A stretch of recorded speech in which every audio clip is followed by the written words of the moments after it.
बिहार के एक बार फिर से देश के नंबर 1 पहुंचा हुए। जब ये कहते हैं बिहारी, इसके पीछे इनकी क्या थिंकिंग है? ये गाली है नीचे दिखाने के लिए। टीचर्स की जो क्वालिटी है वो बद से बदतर हो चुकी है। बिहार को बनाया नहीं जा रहा है। सिस्टमेटिक अटैक हुआ है बिहार के छात्रों पे। जाति के नाम पे फिजिकल वायलेंस हो रहा है। बिहार को एक लेबर सरप्लस स्टेट बना दिया गया है जहां से चीप रेट में आपको मजदूर मिलते रहेंगे।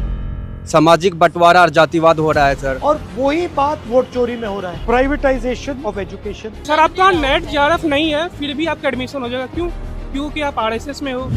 सावरकर को वीर बता रहे हैं कि फ्रीडम फाइटर थे। पेपर बिहार में लीक हो जा रहा था। जब अपने हक की आवाज उठा रहे हैं तो लाठियां खाने को नहीं होता है। मेरा भाई आईआईटी दिल्ली में पीएचडी कर रहा है। उसके किसी दोस्तों को पता चल गया, एक दोस्ती तोड़ दिया सर। क्यों? क्योंकि तुम आईआईटी कैसे पहुंच गए, तुम छोटे जात के हो।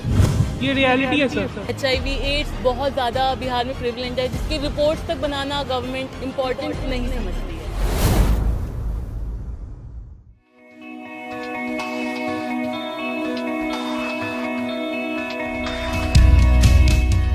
Hello. How are you? Everybody studying in Delhi? How nice. All from Bihar? Nice to meet you. Hello sir, it's an honor meeting. Nice to meet you. क्या डिस्कस करना है आज?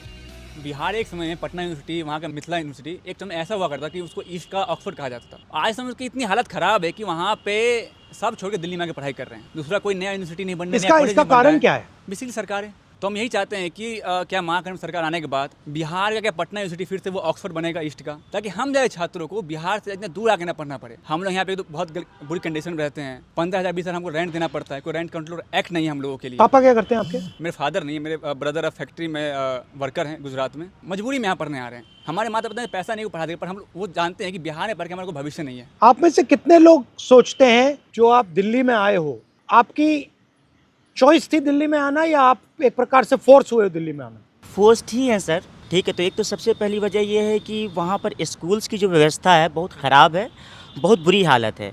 एक तो सरकारी स्कूल जितने हैं वहाँ पर अगर आप जाएंगे तो टीचर्स की जो क्वालिटी है वो बद से बदतर हो चुकी है। और जो वहाँ पर अगर 8वें क्लास के बाद 10वें क्लास में अगर कोई लड़की पढ़ने के लिए जाती है तो उसको 10वें क्लास में जाने के बाद 11वें क्लास में अगर उसको अपना एडमिशन लेना होता है तो फॉर्म के नाम पर 1200 रुपया आज भी लिए जाते हैं सरकारी स्कूल में, जबकि एक पैसा नहीं लगता उस फॉर्म का। और वहाँ का टीचर प्रिंसिपल ये कहता है कि अगर आप ये पैसे नहीं देंगे तो आपका एडमिशन नहीं लिया जाएगा। वहाँ से होता ये है कि वहाँ पर उनको ड्रॉप आउट करना पड़ता है। दूसरी चीज़ ये है कि हायर एजुकेशन की बात करेंगे तो हमारे बिहार में हायर एजुकेशन की ये हालत है कि 5 साल में BA होता है। मैं गोपालगंज बिहार से आता हूँ। हमारे यहाँ सारण कमिश्नरी में छपरा ज़िला आता है। छपरा में एक JP यूनिवर्सिटी है जहाँ पर 5 साल में BA कंप्लीट होती है। लोग कहते हैं आप छपरा से आपने BA किया है, अच्छा तब तो नौकरी नहीं मिलेगी। एक तो बेरोज़गारी की हालत पूरे देश में वैसी ही है। पूरा का पूरा सिस्टमेटिक अटैक हुआ है बिहार के छात्रों पे, ठीक है, जिसका इलाज मेरे ख्याल से सारी पॉलिटिकल पार्टीज़ को सोचने की ज़रूरत है। सर फोर्स है। अगर आपको बिहार में यही सुविधा मिल जाती तो आप खुशी से वहाँ रहते? बिल्कुल सर। आपको क्या लगता है बिहार में हिंसा ज़्यादा है या दिल्ली में? हम देखते हैं बिहार में या यूपी में कैसे जाति के नाम पे फिजिकल वायलेंस हो रहा है। और जब हम दिल्ली आते पढ़ने के लिए कैंपस में, यहाँ पे हमारे साथ जो मेंटली वायलेंस हो रहा है, जो डिस्क्रिमिनेशन। हाँ, कि आप बिहार के हो, आप यहाँ क्यों आए, और आप सर, ऐसे हो वो मतलब ये गाली है सर। बिहारी वर्ड तो है ही हमें वो करने के लिए, नीचे दिखाने के लिए। बिहार ये गाली का यूज किया जाता है यहाँ पे यूनिवर्सिटियों में। मतलब जब ये कहते हैं बिहारी, इसके पीछे इनकी क्या थिंकिंग है? जो नहीं आपने कहा जो वर्किंग क्लास, जो हमारे यहाँ के नौकर, कि हमसे नीचे हो सर बिहारी ये आप सबको लगता है? Sir, there is one another issue I want to highlight, that is the negative profiling of the state of Bihar. जैसे कि मैं गया से आती हूँ, तो as we all know, Gaya ji is one of the hub for Buddhist cultural economy and everyone in Bihar knows about Gaya. लेकिन यही चीज़ जब मैं किसी दिल्ली में किसी को बोलती हूँ कि मैं गया से आती हूँ तो उन्हें पता ही नहीं है कि गया क्या है। गया जहाँ पे बुद्धा ने एनलाइटनमेंट, इग्नोरेंस है ना, इग्नोरेंस है, उनको पता ही नहीं है। क्योंकि वहाँ पे जितने फॉरेन टूरिस्ट आते हैं उतने गोवा जैसे जगह पे भी नहीं जाते हैं। इतना ज़्यादा फॉरेन टूरिस्ट का हमें देखने को मिलता है गया में, लेकिन इस पे सरकार ने कुछ भी काम नहीं किया। फिर और भी कई सारी ज़िले हैं बिहार में जिस पे बहुत काम किया जा सकता है। भागलपुर का सिल्क इतना फेमस है, मुजफ्फरपुर की लीची इतनी फेमस है, लेकिन वहाँ पे इंडस्ट्री सेटअप ही नहीं किए जा रहे।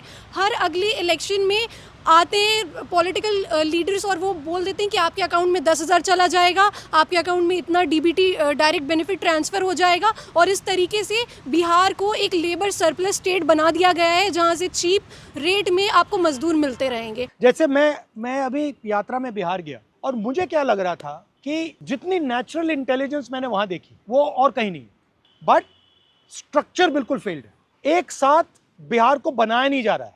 कैपेबिलिटी बहुत है सर, जो कैपेबिलिटीज़ है हमारी उसको भी अब ख़त्म किया जा रहा है। जैसे मैं आपको बताता हूँ कि बिहार में अगर आप मजदूरी दर देख लें, अगर एक मजदूर एक दिन का काम करता है तो उसको 400 साढ़े 400 रुपया मिल रहा है। अब बताइए कि क्या एक आदमी जो एक परिवार है उसका 400 साढ़े 400 रुपये में खर्च चल जाएगा एक दिन का? नहीं चल पाता है, जिसके कारण उसके जो बच्चे हैं उनको भी काम करना पड़ रहा है, और इसके कारण वो हायर एजुकेशन तो छोड़िए, मिडिल प्राइमरी एजुकेशन भी नहीं ले पा रहे हैं। तो प्राइमरी एजुकेशन को ख़त्म करना, ये मतलब कि हमारी कैपेबिलिटीज़ को कम ही एक तरह से उस पर हमला करना है। ये मतलब कि केंद्र सरकार के द्वारा भी हो रहा है और राज्य सरकार के द्वारा भी, दोनों मिलकर ये कर रहे हैं। Privatisation of education, privatisation of health care, privatisation of public sector, इसके आप खिलाफ हैं या इसको सपोर्ट करते हैं? तो आपको लगता है कि सरकार का फोकस एजुकेशन पे, हेल्थ केयर पे, बेसिक इंफ्रास्ट्रक्चर पे होना चाहिए? जी सर, बिल्कुल सर। आपने देखा है कि नेशनल एजुकेशन में 2020 आया, उसने किस तरह हमारे इंस्टीट्यूट को बर्बाद किया है। ऑटोनमस बॉडी बना दिया है। हंसा कॉलेज में शादियाँ होती हैं सर किराए पर, हॉल देके, वहाँ पे ग्राउंड देके। मैं बता रहा हूँ, दिल्ली स्कूल ऑफ जर्नलिज्म जो देश का टॉप यूनिवर्सिटी है जर्नलिज्म का, उसकी फीस सर 80,000 रुपये है। इसी साल CUT के अंदर सर एक OBC समाज का बच्चा जो एंट्रेंस क्लियर कर लेता है CUT का, बट पैसे के कारण केवल एडमिशन नहीं ले पाया। जर्नलिस्ट बनने का मैं सपना उसको छोड़ना पड़ा, और ये प्राइवेटाइजेशन के कारण लगातार हर साल हम लोगों का 5,000-6,000 फीस बढ़ जा रहा है। सर मैं पहला बैच हूँ NEP का, न्यू एजुकेशन पॉलिसी का। मैं हिंदी ऑनर्स कर रहा हूँ। हिंदी को छोड़ के बाकी 4 और सब्जेक्ट पढ़ाएंगे। योगा हो गया, या सावरकर के बारे में पढ़ा रहे हैं। योगा, क्या कह रहे हैं उसके बारे में? सावरकर को वीर बता रहे हैं कि फ्रीडम फाइटर थे, भगत सिंह ने उनसे सीखा था, ये सब कुछ बता रहे, एक नायक की तरह उसको दिखा रहे हैं। तो जो आप जिस चीज़ में स्पेशलाइजेशन लेने जा रहे हो, आप पॉलिटिकल साइंस पढ़ रहे हो, पॉलिटिकल साइंस को छोड़ के बाकी जितनी फालतू चीज़ें वो पढ़ाते हैं। फिर हर सेमेस्टर वो चेंज होता है, जिससे कि आपके पास एक डीप नॉलेज मतलब आप बना ना पाओ, और जाके फिर आप सरकार से बार्गेन ना कर पाओ कि मुझे इस सेक्टर में नौकरी चाहिए। कि नॉलेज को डिस्ट्रॉय किया जा रहा है, बट इसलिए डिस्ट्रॉय किया जा रहा है कि आप अपना हक ना मानो, बिल्कुल ना मांगो। और ये जो डिस्क्रिमिनेशन है, ये होता कैसे करते? मतलब एक तो आपको सीधा कह दिया कि यार बिहारी हो, बट और सोफिस्टिकेटेड तरीके से भी होता है कि आपको मतलब जगह नहीं मिल रही है, जॉब नहीं मिल रहा है, इंटरव्यू में। सर मेरा भाई IIT दिल्ली में PhD कर रहा है, उसके किसी दोस्तों को पता चल गया कि वो PhD में IIT दिल्ली पहुंच गया, उससे दोस्ती तोड़ दिया सर, ना बात करना ना कुछ। क्यों? क्योंकि तुम IIT कैसे पहुंच गए, तुम छोटे जात के हो, ये रियलिटी है sir. Sir in fact sir PhD में सीट कम हो रहा है, कुछ ही समुदाय का सर एडमिशन हो रहा है, क्योंकि वो RSS से नाम पहले आ जाता है सर। आपका सर नेट नहीं है, JRF नहीं है, फिर भी एडमिशन होगा, क्योंकि आपको लग रहा है ना कि RSS में से पूरा कैप्चर हो गया है? सर पूरा सर आपका नेट JRF नहीं है, फिर भी आपका एडमिशन हो जाएगा। क्यों? क्योंकि आप RSS में हो। सर एक मेरा इशू था, जैसे कि हमने कास्ट डिस्क्रिमिनेशन पे बात किया, वाई नॉट की जो माइनॉरिटी डिस्क्रिमिनेशन खास करके मुस्लिम का हो रहा है सर, वो भी तो देखा जाए। बताओ कितने ज़्यादा एट्रोसिटीज़ हो रहे हैं, मॉब लिंच हो रहे हैं।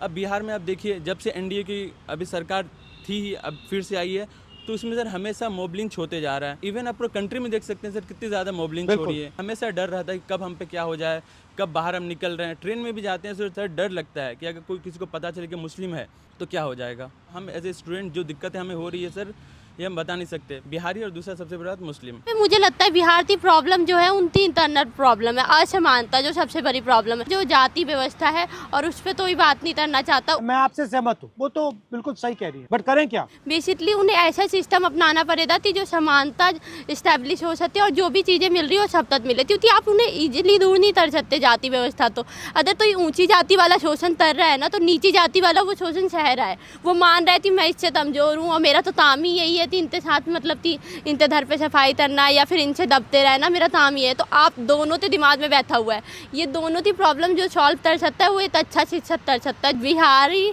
की मेंटालिटी बदलना जरूरी है। सर मैं यूपीएससी एस्पायरेंट हूँ सर, और जिस बिहार ने सब कुछ दुनिया को इतना कुछ दिया, आज बिहार में कुछ नहीं है सर। उसका अगर 2-3 रीजन देखते हैं तो 2-3 रीजन निकल के आता है। सबसे पहले वो इसी तरह राजनीतिक में भ्रष्टाचार हो रहा है, सामाजिक बंटवारा और जातिवाद हो रहा है सर।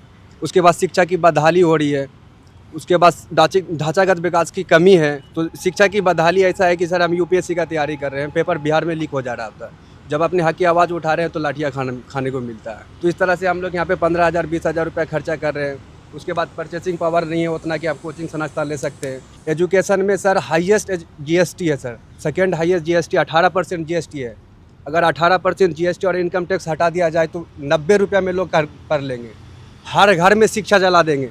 ये एक प्रकार से आपके हक को छीनने का तरीका है। बिल्कुल सर, बिल्कुल। और वही बात वोट चोरी में हो रहा है, वोट चोरी में हो रहा, पेपर लीक की आवाज़ में हो रहा है। अच्छा, राजनीति में आपकी मुझसे क्या एक्सपेक्टेशन है? अगर मुझे 2-3 चीज़ों पे फोकस करना है बिहार में, तो मुझे किन चीज़ों पे फोकस करना चाहिए और क्या करना चाहिए? सर मेनली पैट्रियार्की और जो लड़कियों की शिक्षा है वो बहुत बड़ा इशू है।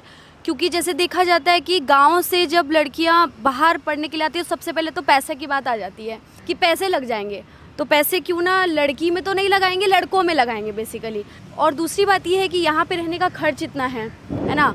हॉस्टल हमारे कॉलेज में नहीं है, हॉस्टल है 5 रूम है जिसमें एक रूम में 5 लड़कियाँ रहती हैं। तो आप 5 लोगों के साथ रह के कैसे पढ़ाई कर सकते हो? अभी हमारे कॉलेज में, मैं अम्बेडकर यूनिवर्सिटी से हूँ, रेखा गुप्ता जी आई थी एक बिल्डिंग का उद्घाटन करने के लिए, लेकिन उनको एक बार भी नहीं लगा कि गर्ल्स हॉस्टल में जाके गर्ल्स वॉशरूम में देखें कि कंडीशन क्या है। हम फोर्स देखे हम बाहर रहेंगे कुछ फ्लैट लेके या पीजी लेके, तो फैमिलीज ये सोचती है कि इतना खर्च करने से अच्छा है कि लड़कियों का एजुकेशन रोक दिया जाए। और हम सर बहुत प्रिविलेज है कि यहाँ पे आकर के पढ़ रहे हैं, बट जो मेजॉरिटी है आज भी जो चाइल्ड मैरिज है वो बहुत प्रिविलेंट है बिहार में। अगर हम मेन मुद्दे की बात करें बिहार में काम करने के लिए, तो 3 चीज़ें बहुत प्रिविलेंट है जो सबने बोला, education, employment and hospitals. Delhi hospitals, health care, या क्योंकि वहाँ पर अगर आप हॉस्पिटल्स की हालत देखेंगे ना, दिल्ली में एक सरकारी बहुत बेकार क्लिनिक भी उससे लाख गुना अच्छा है। सिरिंज नहीं है, सिरिंज एक दूसरे से लगा दिए जाते हैं, जिसमें HIV एड्स बहुत ज़्यादा बिहार में प्रिवलेंट है, जिसके रिपोर्ट्स तक बनाना गवर्नमेंट इम्पॉर्टेंट नहीं समझती है। आपका सबसे अच्छा काम मुझे वोटिंग का लगा था, वोट चोरी का, one of the best work. Vote चोरी के मुद्दे को सबसे ज़्यादा गरीब लोग उठा रहे थे सर, उनका नाम सबसे ज़्यादा काटा गया है बड़ी मात्रा में। एग्जैक्टली। अच्छा, जो नाम काटे गए हैं, दलित, OBC, माइनॉरिटी एंड EBC इलाकों में ज़्यादा काटे, जैसे कोसी डिवीजन है सर, उसमें ज़्यादा काटे गए नाम। बट एनीवे, थैंक यू, आप लोग आए, very nice to meet you. आप बिहार का लैंग्वेज कैसे लगा? मुझे थोड़ी मदद करनी पड़ेगी। हमारे बिहार के भाई बहन, रौरा के छठ के हार्दिक बधाई। रौरा सबके मिल के बिहार के अस्मिता के वापस लावे के बाद बिहार के एक बार फिर से देश के नंबर 1 पे पहुंचावे के बाद। Thank you.